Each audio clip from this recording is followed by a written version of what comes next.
बिस्मिल्लाहिर्रहमानिर्रहीम। अस्सलाम वालेकुम। मैं जलील खान कुराची, आप मेरे यूट्यूब चैनल देख रहे हैं।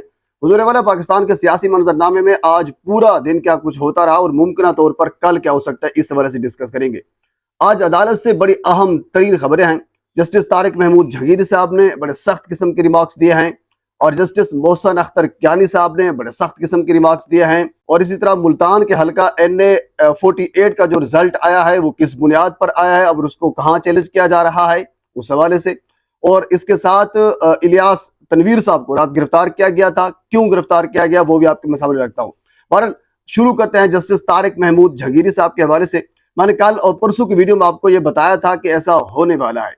बेसिकली इस्लामाबाद के 3 हल्के इंतहाई अहम है, मेरे ख्याल में पूरे पाकिस्तान की सियासत तय करते हैं। अगर इस्लामाबाद के 3 हल्के मुकम्मल तौर पर साफ और शफाफ उनके ऊपर तहकीकात होगी तो उसके बाद अगर वो तीनों हल्के पाकिस्तान तहरीक इंसाफ के पास वापस आ जाते हैं तो फिर इखलाकी तौर पर पाकिस्तान मुस्लिम लीग नून के पास मेरे ख्याल में कोई हुकूमत करने का जवाज नहीं रहता। और ये आज के रिमार्क्स के बाद, आज की समाअत के बाद वाज़े तौर पर यह लग रहा है कि पाकिस्तान तहरीक इंसाफ के ये हल्के वापस आ जाएंगे। उसकी वजह यह है कि मार्जिन से जीते हुए हैं, 60,000 की लीड है, 70,000 की लीड है, 90,000 की लीड से जीते हुए हल्के हैं, तो ये कैसे वापस किए जा सकते हैं। पर आज जस्टिस तारिक महमूद जहांगीरी साहब जो इलेक्शनल ट्रिब्यूनल के जज हैं, उन्होंने समाअत किए।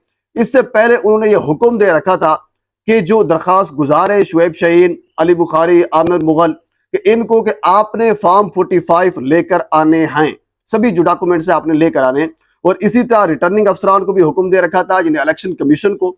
और इसी तरह साथ ही जो रिस्पोंडेंट थे, जो विनिंग कैंडिडेट थे, उनको भी हुक्म दे रखा था कि आपने भी अपने फॉर्म 45 लेकर आने हैं।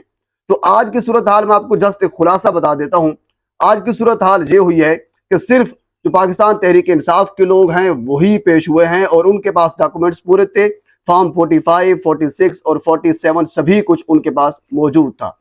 ना रिटर्निंग अफसरान के पास कुछ था, ना वो पेश हुए, और ना वो रिस्पोंडेंट लोग जो विनिंग कैंडिडेट है ना वो पेश हुए, ना वो अपने फॉर्म 45 अदालत में पेश कर सके। तो इसके ऊपर अदालत ने सख्त बरहमी का इजहार किया और जस्टिस तारिक महमूद जहांगीरी साहब ने मुख्तलिफ चीजें जो है तय की है, जिससे आगे का लाहे अमर हमें वाज़े तौर पर नजर आ रहा है।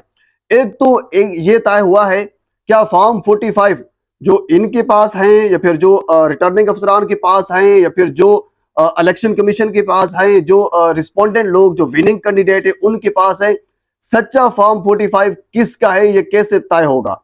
इसका फोरेंसिक करवा लेते हैं। एक बात ये हुई। अगली बात यह हुई कि फोरेंसिक पाकिस्तान से होगा या फिर पाकिस्तान से बाहर होगा। यानी तरजीह यह की गई है कि पाकिस्तान से बाहर इसका फोरेंसिक करवाया जाए।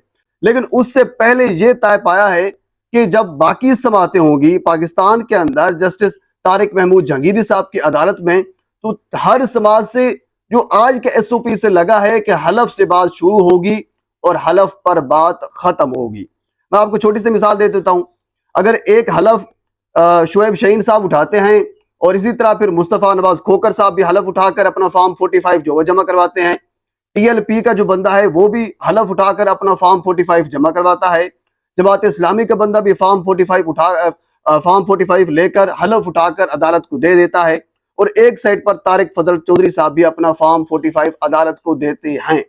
यानी एक साइड पर कोई 5-7 बंदे हलफ उठाकर अदालत को फॉर्म 45 जो एक जैसा है वही देते हैं, जबकि दूसरी जानिब सिर्फ एक बंदा जो फॉर्म 45 अगर वो देता है हलफ उठाकर खुदा न खास्ता, तो उसके बावजूद भी, यानी अगर वो खुदा न खास्ता झूठा हलफ भी उठाता है और उसके बावजूद भी अदालत को अपना फॉर्म 45 देता है, तो उसके बावजूद भी अदालत ये फैसला कहने पर मजबूर हो जाए कि सच्चे वो हैं, क्योंकि तकरीबन फैसला को 7-1 से आएगा, 8-1 से फैसला मुतवक्की होगा। यानी जाहिर सी बात है अब किसी दूसरे के लिए कोई दूसरा बंदा हलफ कैसे उठा सकता है। तो आज की जो एक समाअत हुई है उसके अंदर यह तय पाया है कि अब नेक्स्ट जो भी प्रोसेस होगा वो हलफ से शुरू होगा, हलफ पर खत्म होगा, और उसके बाद फिर अगला जो सियासी बुनियादों के ऊपर उसको फिर देखा जाएगा। यानी पहले हलफ फिर सियासी बुनियादों के ऊपर देखा जाएगा। और इसी तरह जो बाकी लोग आज अदालत में पेश नहीं हुए, रिटर्निंग अफसरान या फिर रिस्पोंडेंट जो कैंडिडेट हैं, विनिंग कैंडिडेट जो हैं, उनके ऊपर आज अदालत ने सख्त बरहमी का इजहार किया है। अदालत ने यह कहा है कि हम उनको नोटिस जारी कर रहे हैं, अगर उसके बावजूद भी वो ना आए रिटर्निंग अफसरान तो फिर हम इनके वारंट गिरफ्तारी जारी करेंगे। ये अदालत के रिमार्क्स थे। और इसी तरह आज अदालत ने 4 चैनल्स को ये हुक्म दिया है, ये कहा है कि इश्तिहारात चलेंगे कि इनके बारे में कि आपने फॉर्म 45 लेकर आपने आना है और आपने अदालत का सामना करना है, जिसमें जियो, डॉन, दी न्यूज और पीटीवी को यह हुक्म दिया है कि इनके ऊपर इश्तिहारात चलेंगे और उसके बाद फिर अगला प्रोसेस होगा। यानी बात वारंट गिरफ्तारी तक पहुंच गई है। अब आप खुद अंदाजा लगा सकते हैं, यानी ये बहुत बड़ा के लिए बेइज्जती होगी पाकिस्तान मुस्लिम लीग नून की।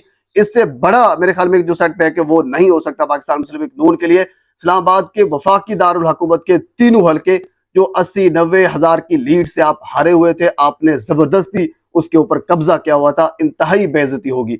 बहरहाल हम थोड़ा सा आगे चलते हैं। अगली खबर यह है कि NA 48 मुल्तान का जो रिजल्ट आया है उसमें पाकिस्तान पीपल्स पार्टी के जो बंदे हैं उन्होंने 33,000 की लीड से पाकिस्तान तहरीक इंसाफ के बंदे से जीता है। अब खुद अंदाजा करें, 8 फरवरी के बाद पाकिस्तान मुस्लिम लीग नून या फिर पाकिस्तान पीपल्स पार्टी ने ऐसा कौन सा काम किया है जिसकी वजह से जो चंद 100 का डिफरेंस था वो हजारों में चला गया है। इस चीज की मुझे समझ नहीं आ रही। हम थोड़ा सा आगे चलते हैं। अच्छा, आज सुबह जो जस्टिस मोहसिन अख्तर कियानी साहब ने जो कुछ किया है वो भी काबिल दीद है। बहुत सख्त किस्म के रिमार्क्स दिए हैं। आयरा अहमद फराज साहब, उनका केस लगा हुआ था, ईमान मजारी साहबा उनकी वकील थी। तो SSP ऑपरेशन से जस्टिस साहब ने पूछा कि क्या अहमद फराज साहब दहशतगर्द हैं? जी नहीं, दहशतगर्द नहीं है। क्या उनको अगवा बराए ताइवान में उन्होंने कुछ वो मुलव्वस है, उनको गिरफ्तार किया गया है? नहीं। वो भारत के नुमाइंदे हैं? नहीं। तो फिर कहां पे हैं? तो इसके साथ अदालत ने सेक्रेटरी दिफा के नुमाइंदे से ये कहा कि आप अपने बड़ों से ये कहें कि बंदा हर सूरत चाहिए और बंदा मुझे चाहिए। ये अल्फाज थे जस्टिस मोहसिन अख्तर कियानी थे। और इसके साथ जो असिस्टेंट अटॉर्नी जनरल थे उनसे अदालत ने यह कहा कि आप सेक्रेटरी कमांडर ISI और DG ISI को यह बता दें कि बंदा हर सूरत आपको वापस करना होगा। ये नामालूम कोई नामालूम नहीं है, ये पुलिस के एहलकार हैं जो नामालूम हैं। डरे उस वक्त से कि जब आपको और हमें भी अगवा कर लिया जाए, आपको हर सूरत बंदा वापस करना होगा। इन्हें बड़े सख्त किस्म के रिमार्क्स दिए आज जस्टिस मोहसिन अख्तर कियानी साहब ने। अब हम देखते हैं कि इसमें मजीद क्या पेशरफ्त आती है। अगली खबर तनवीर इलियास साहब के बारे में है। तो पाकिस्तान तहरीक इंसाफ से भी अटैच रहे, पाकिस्तान तहरीक इंसाफ का हिस्सा रहे, आजाद कश्मीर के वजीर आजम के तौर पर भी काम करते रहे। उनको रात गिरफ्तार कर लिया गया है। उनके ऊपर इल्जाम ये है कि जो सेंटोरस माल जो उनकी फैमिली का है वहां जाकर वहां घुसकर उन्होंने कुछ तोड़ फोड़ की है। तो ये केस है। बारगला पुलिस ने उनको गिरफ्तार किया है। अब मजीद पेशरफ्त क्या होगी वो भी आपके सामने रखूंगा। पाकिस्तान के सियासी मामलात में और बहुत सी चीजें अगली वीडियो में आपके साथ मैं जरूर शेयर करूंगा। एक मतलब आपसे गुजारिश है, मेरे चैनल को सब्सक्राइब कर दें ताकि आने वाले हर इंफॉर्मेटिव वीडियो आप तक पहुंच सके। अल्लाह हाफ़िज़।